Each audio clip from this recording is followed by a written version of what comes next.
کہ ہم پشاور سے مطلب میرا پورا بچپن پشاور میں گزرا، اور سرٹنلی جب پشاور کا نام آتا ہے تو اٹ ٹچز دا ہارٹ.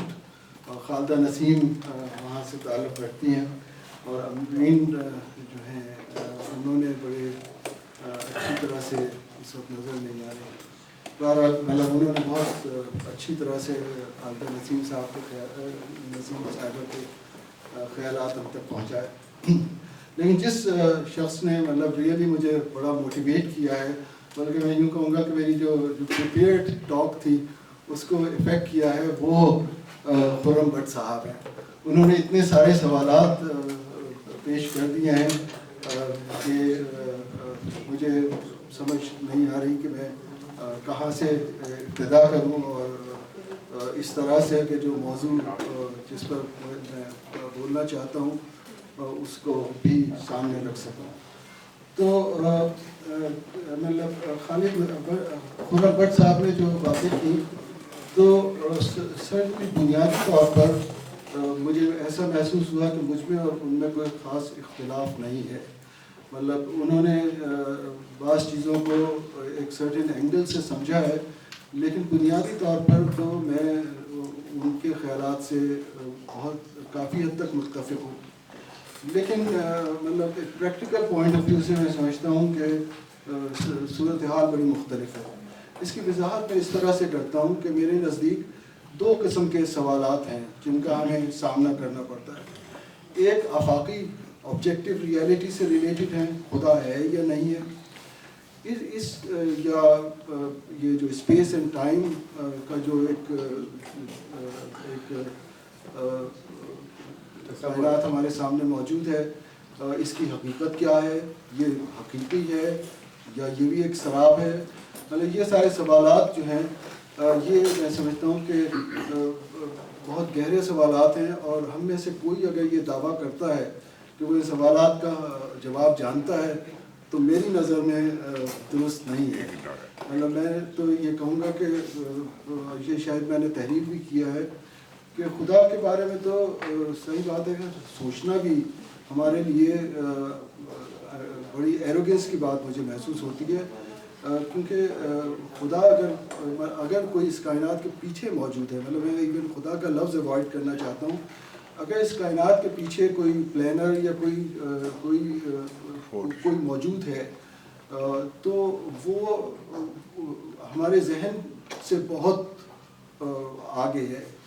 میں اس کی مثال یوں دوں گا کہ جیسے سمندر میں یا ایکویریم میں مچھلیاں موجود ہیں، وہ اس کا تصور بھی نہیں کر سکتی کہ اس وقت اس کمرے میں کیا ہو رہا ہے، جہاز کیا ہوتا ہے، ایک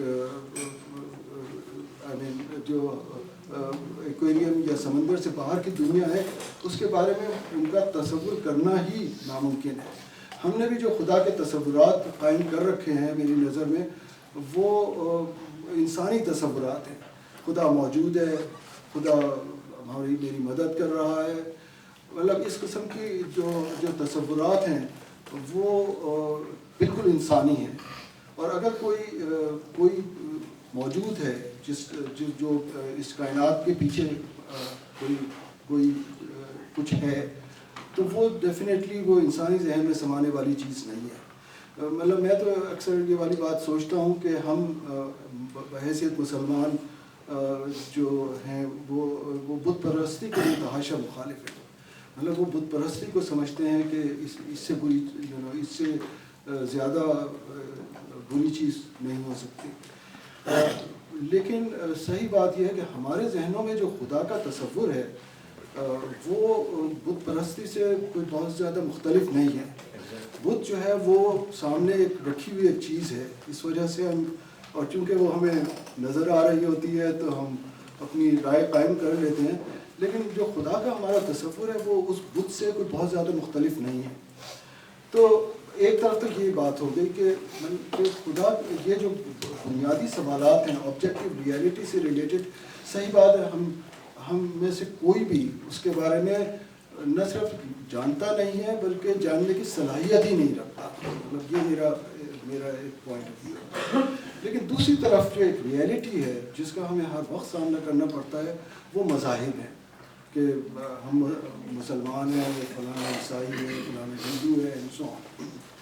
تو یہ مذاہب جو ہے یہ دا وے آئی لک ایٹ اٹ یہ ایک کلچر کا حصہ ہے. یہ بالکل اسی قسم کی ریئلٹی ہے جس طرح سے ملک ہیں، پاکستان ہے، انڈیا ہے، امریکہ ہے. مطلب اگر ہم بڑا ریشنلی سوچیں جیسے کہ خرم صاحب نے دعوت دی، تو یہ جو لائنیں پڑھی ہمیں نظر آتی ہیں ان کی کوئی لاجک موجود نہیں ہے. کوئی مطلب یہ لائنیں نہ پرماننٹ ہیں، یہ لائنیں چینج ہوتی رہتی ہیں وقت کے ساتھ ساتھ. اور یہ سمجھنا کہ ان لائنوں کو پرزرو کرنے کے لیے میں اپنی جان قربان کرنے کے لیے تیار ہوں اور میں دوسرے کی جان لینے کے لیے تیار ہوں. I mean, somehow we have come to accept this reality. لیکن اگر غور سے دیکھا جائے تو اس سے زیادہ حماقت والی بات کوئی نہیں ہو سکتی. تو میں مذاہب کا جو موازنہ ہے وہ اس سے کرتا ہوں. مثال کے طور پر اگر میرا بس چلے تو مطلب چونکہ میں پاکستان سے ہوں تو پاکستان کے مسائل میرے ابھی تک بھی ذہن پر موجود رہتے ہیں کہ وہاں کا تعلیمی نظام کیسا ہونا چاہیے، وہاں کا سیاسی نظام کیسا ہونا چاہیے. میں اس کے بارے میں سوچتا ہوں. اس کے باوجود کہ جو حدود موجود ہیں India, Pakistan, Iran and so on, یہ صحیح بات ہے میری سمجھ سے بالا تر ہے کہ یہ بالکل ایک ہماری اختراع ہے.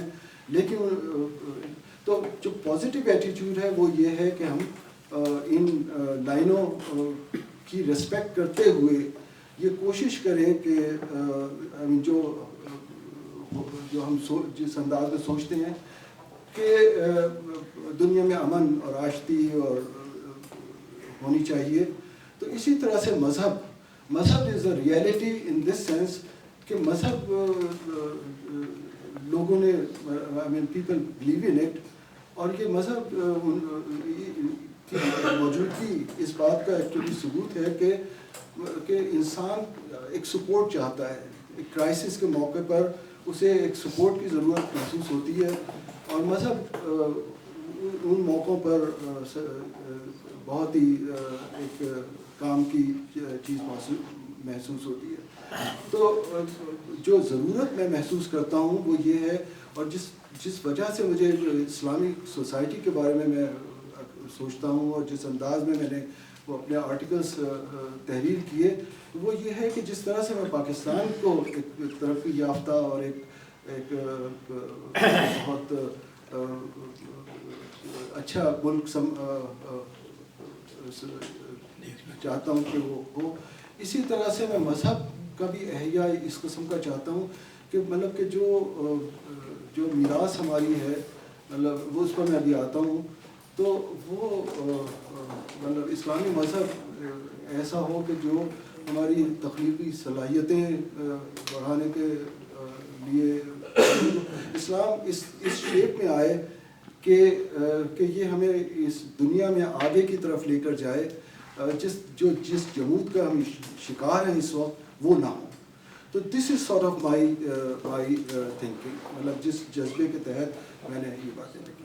اچھا، اب آئیے اس سوال کی طرف کہ مطلب کہ یہ سائنسی مطلب ہم اس وقت اس حالت میں کیوں ہیں، مسلمان اس حالت میں کیوں ہیں کہ وہ جس سوسائٹی میں بھی موجود ہیں، چاہے وہ امیر ملک سے تعلق رکھتے ہوں چاہے غریب ملک سے تعلق رکھتے ہوں، وہ معاشرے کا سب سے بیکورڈ حصہ تصور کیے جاتے ہیں ویسٹ کے برعکس. تو سوال یہ پیدا ہوتا ہے کہ مطلب کہ ایسا کیوں ہوا، ایسا کیوں ہے اور ایسا کیوں ہوا. تو اس کے لیے میں شروعات سے شروع کرتا ہوں. مطلب اسلام کا جو ظہور ہے اور اسلام کا جو ایکسپینشن ہے اور اسلام کا جو دنیا کو کنٹریبیوشن ہے، یہ میرے نزدیک انسانی تاریخ کا ایک بڑا اہم اور بڑا عجیب ایپیسوڈ ہے. اگر ہم تصور کریں کہ اس کی ابتدا کہاں اور کن حالات میں ہوئی تھی، اس چیز سے علیحدہ کرتے ہوئے کہ اس میں سچائی کتنی ہے، کہ جن چیزوں پر ہم بلیو کرتے ہیں وہ کس حد تک درست ہیں. اس چیز کو علیحدہ کرتے ہوئے ہمیں تاریخی نگاہ سے اگر ہم دیکھیں تو اسلام کی ابتدا جو ہے یہ کسی میریکل سے کم نہیں ہے. یہ اس جگہ پر پیدا ہوا جہاں پر تہذیب کا ہزاروں سال سے کوئی نشان موجود نہیں تھا جو ہم سمجھتے ہیں, جہاں پر کبھی کوئی قانون نافذ نہیں ہوا ہزاروں سال سے. تو ایسی ایک سوسائٹی سے ایک فرد نکلتا ہے, ایک میسج کے ساتھ نکلتا ہے. اس میسج کی سچائی کے بارے میں صحیح بات ہے, مطلب یہ ایک عقیدے کی بات ہے کہ آپ یہ سمجھتے ہیں کہ وہ کسی اوپر کی اتھارٹی سے آیا یا نہیں, لیکن اس میسج کے نتیجے کے میں چند سالوں کے اندر ایک عظیم امپائر ہوتی ہے.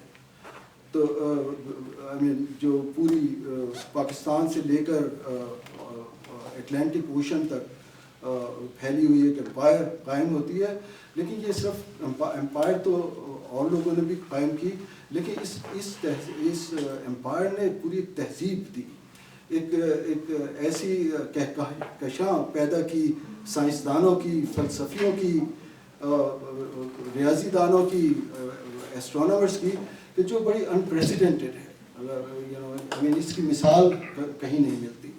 تو جو میرے جو آخری آرٹیکلز ہیں اس میں میں نے اس چیز کی نشان مطلب اپنی ایک طرح سے جو حیرت ہے اس کا اس سینس میں اظہار کیا, بلکہ یہ سمجھنے کی کوشش کی ہے کہ یہ کیسے ہو گیا کہ ایک ایسی جگہ سے اٹھے ہوئے آئیڈیاز جنہوں نے نہ صرف ایک امپائر بلڈ کی بلکہ ایک تہذیب دی دنیا کو, جو 500 سال تک چلی. ایک دو سال نہیں, 500 سال. جب ہم رومن تہذیب کی بات کرتے ہیں یا گریک تہذیب کی بات کرتے ہیں, ان کی بھی تقریباً ڈیوریشن اتنی ہی تھی. یہ جو ویسٹرن سویلائزیشن ہے یہ اب تقریباً اپنے 500 سال مکمل کر رہی ہے. تو مطلب 500 سال اس لحاظ سے ایک لمبی مدت ہے کہ جس میں تو سوال یہ پیدا ہوتا ہے کہ یہ تہذیب اس طرح سے کیوں اپنے عروج تک پہنچی. کہ ایک وقت تھا کہ جب یورپ میں تاریکی چھائی ہوئی تھی. مطلب اسلام کا ایکچولی جو رائز ہے وہ کرسچینٹی سے بالکل اپوزٹ ہے. کرسچینٹی پیدا ہونے کے 300 سال تک ایک بڑا پرسیکیوٹڈ ریلیجن تھا رومن امپائر. پھر Constantine adapted Christianity, it became a state religion which meant کہ پورا یورپ جو ہے وہ کرسچین ہو گیا. اور جیسے ہی یہ واقعہ پیش آیا تقریباً 320 کے لگ بھگ AD, 100 سال کے اندر یورپی تاریخ جو ہے وہ اپنے تاریخ دور میں داخل ہو گئی. ہمارے اب تقریباً 1000 سال تک اس دور میں رہی اور پھر وہ نکل سکی اور اب اس وقت اوبویسلی دنیا پر ڈومینیٹ کر رہی ہے.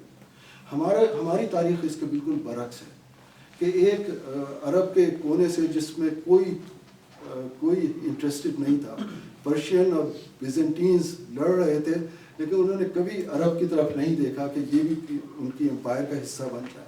ان میں سے کسی نے عرب کو اس قابل نہیں سمجھا اس وقت کی جو بھی سپر پاورز تھیں کہ یہ ان کی امپائر کا حصہ بن جائے. یعنی اتنی جو بیکورڈنیس کا جو یہ عالم تھا وہ تقریباً 150 سال کے اندر, مطلب پروفٹ کی ڈیتھ ہوتی ہے 632 AD میں, اور 650 میں فقہ کی بنیاد رکھی جاتی ہے جو جس کا میں نے ذکر کیا. تو I would not like to repeat myself there. اور یہ ہے کہ 800 عیسوی سے اسلام کی گولڈن ایج شروع ہو جاتی ہے. 150 سال بڑی مختصر مدت ہے کہ وہ لوگ جو اتنے بیکورڈ علاقے سے آئے تھے انہوں نے اتنی شاندار تہذیب. اور تو اس میں جو میرے خیال میں جو سب سے بڑا رول تھا, تو اب میں اس چیز پر آتا ہوں کہ یہ ایسے کیسے ہوا کہ اسلام نے اتنی شاندار تہذیب دنیا کو دی جس میں سائنسدان, فلاسفر اور سب لوگ جو علم کے جو منبع تھے اس وقت وہ اسلامی دنیا میں موجود تھے. تو اس میں میرے خیال میں جو سب سے جو اہم واقعہ پیش آیا وہ ہارون الرشید کے دور میں تھا. لیکن علم کی طلب موجود ہو گئی تھی. مطلب یہ واقعہ ایمٹی